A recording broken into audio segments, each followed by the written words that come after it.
자, 이번 시간에는 극한값의 계산에 대해서 한번 해보도록 하겠습니다. 자, 예를 들어 이런 게 나온다 칩시다. 자, 리미트 x가 a로 갈 때 x 세제곱 더하기 2x 더하기 1 x가 1로 갈 때 이런 것이 나왔다 치자 이 말입니다. 그러면 우리가 지금까지 했던 방법을 하자면 이 함수의 그래프를 그려야 되겠죠. 이 함수의 그래프를 그린 다음에 x가 1로 가까이 감에 따라서 y의 값이 어떻게 바뀌는가 하는 것을 했었을 겁니다. 근데 간단한 함수 같으면 어제 우리가 그래프를 그리고 하면 되겠는데 이렇게 복잡한 3차 함수 같은 경우는 우리가 그래프를 그릴 수가 없습니다. 그래서 이런 것을 구할 때 매번 그래프를 그리는 것이 너무 불편하니까 어떻게 하면 될 것인가 라는 것에 대해서 한번 생각해 보는데 이런 생각을 하면 돼요.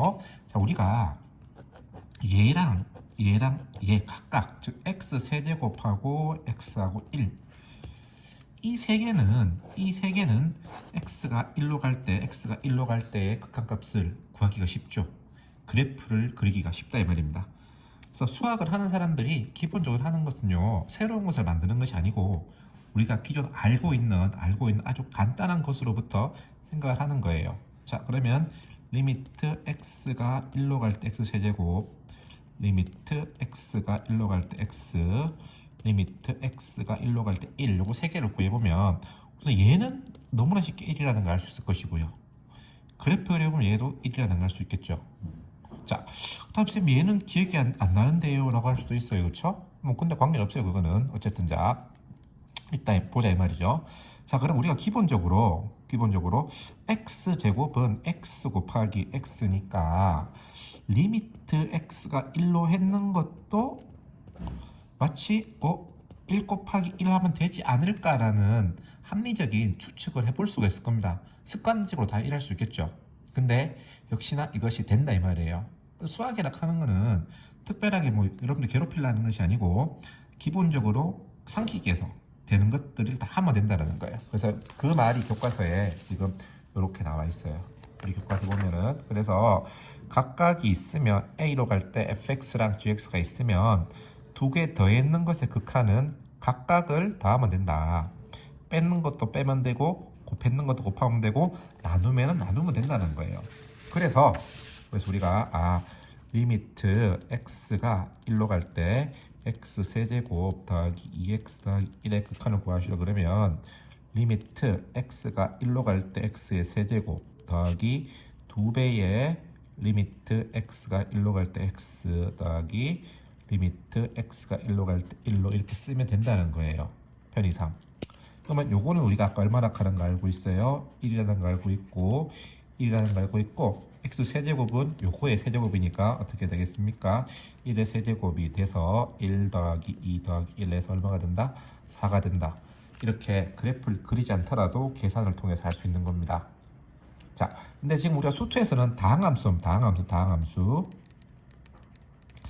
수투에서는 다항함수 배우고요. 이제 2학기에 미적 분석하면 내용은 똑같아요. 내용은 똑같은데 함수가 다항함수가 아닌 함수에 대해서 배울 거예요. 그러면 다항함수 같은 경우에 리미트 x가 a로 갈 때 fx를 구하시라고 말하면 이게 다항함수 1차 함수, 2차 함수, 3차 함수는 다항함수인 경우는 그냥 이렇게 대입을 하면 돼요. 그래서 x 세제곱 더하기 2x 더하기 1의 리미트에 있는 값은 그냥 1을 대입한 것이랑 똑같다. 뭐인 경우에 다항함수인 경우는 똑같은 거예요. 항상 다 똑같은 건 아니에요. 근데 다항함수인 경우는 똑같다라는 것을 알 수가 있어요. 그러면 별거 아니죠. 그러면 뭐 대충 다 할 수 있을 거 아닙니까? 자, 예를 들어서 그러면 리미트 x가 1로 갈 때 3x 더하기 2. 그럼 어떻게 하느냐? 1을 대입하면 된다는 거예요. 그래서 5 이런 식으로. 아무리 복잡하게 해도 마찬가지라는 거죠. 1로 갈 때 2x 더하기 1분의 3x 더하기 5 같으면은 3분의 8 계산하면 된다는 겁니다. 단 주의할 거 이런 것만 나오면 재미없다 이 말이죠. 자, 리미트 x가 a로 갈 때 fx분의 gx 했을 때 이런 분수형이 나오는데 대입을 하면 참 좋겠죠. 그래서 이게 뭐 fa분의 ga를 쓰고 싶잖아요. 그렇죠? 그러니까 이렇게 써서 아무 문제가 없으면 관계없어요. 근데 문제가 되는 경우는 언제가 문제가 되냐 그러면 아까 여기 보시면 알겠지만 다 문제가 없는데 요거 베타가 0 되는 경우, 즉 분모가 0 되는 경우, 요게 0인 경우에 문제가 돼요. 0인 경우는 대입을 하고 싶어도 할 수가 없죠. 분모가 0이니까. 그래서 그러면 0을 대입할 수 없는 분모가 0인 경우는 어떻게 하느냐? 적당히 0인 것을 없애주면 돼요. 어떻게? 인수분해를 하든가, 인수분해, 통분, 그 다음에 유리화, 등을 이용을 하면 분모, 분자, 약분이 돼요. 이렇게. 다음 시간에 해볼 건데, 약분이 되면서 분모가 0이 되는 적이 싹 사라져요. 항상 그렇게 문제가 나옵니다. 그래서 그 연습을 이따가 뭐 수업 시간에 한번 해보면 될 것 같아요. 그런 식으로 해서 분모가 0이 안 된다면 그냥 막 대입하면 된다. 됐죠? 그거 기억해두고, 그 다음에 한 가지 더 해야 될 게, 우리 극한 중에서 이제 이런 게 x가 무한대로 갈 때 fx, gx가 있어요. 무한대, 아이고 무한대로 갈 때, 자, 무한대로 갈 때는요, 이렇게 생각이 됩니다. 여러분들 분모 분자 생각했을 때, 차수를 비교, 차수를 비교. 차수가 뭔 줄 알죠? 1차, 2차 이 말이에요. 그래서 분모의 차수가 크면 무조건 0이에요.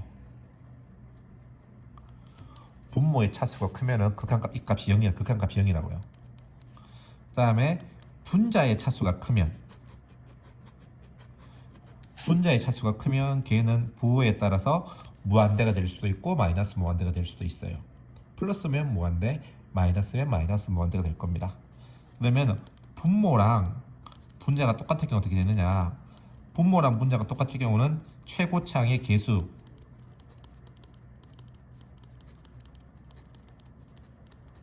최고차의 개수의 비인데, 잠깐 한번 볼게요. 자, 리미트 x가 무한대로 갈 때 2x 제곱 더하기 1분의 3x 더하기 1이다.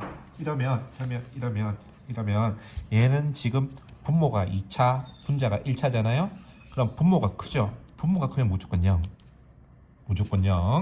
그 다음에 x가 무한대로 갈 때 2x 더하기 1분의 3x 제곱 플러스 5 같으면 분자가 크잖아요. 분자가 크면은 무한대 아니면 마이너스 무한대예요. 근데 부호가 양수이기 때문에 얘는 무한대가 되는 거고요.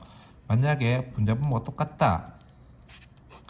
2x 제곱 더하기 5x 더하기 1분의 3x 제곱 더하기 5x 더하기 7 이렇게 돼 있으면 똑같은 경우에는 개수의 비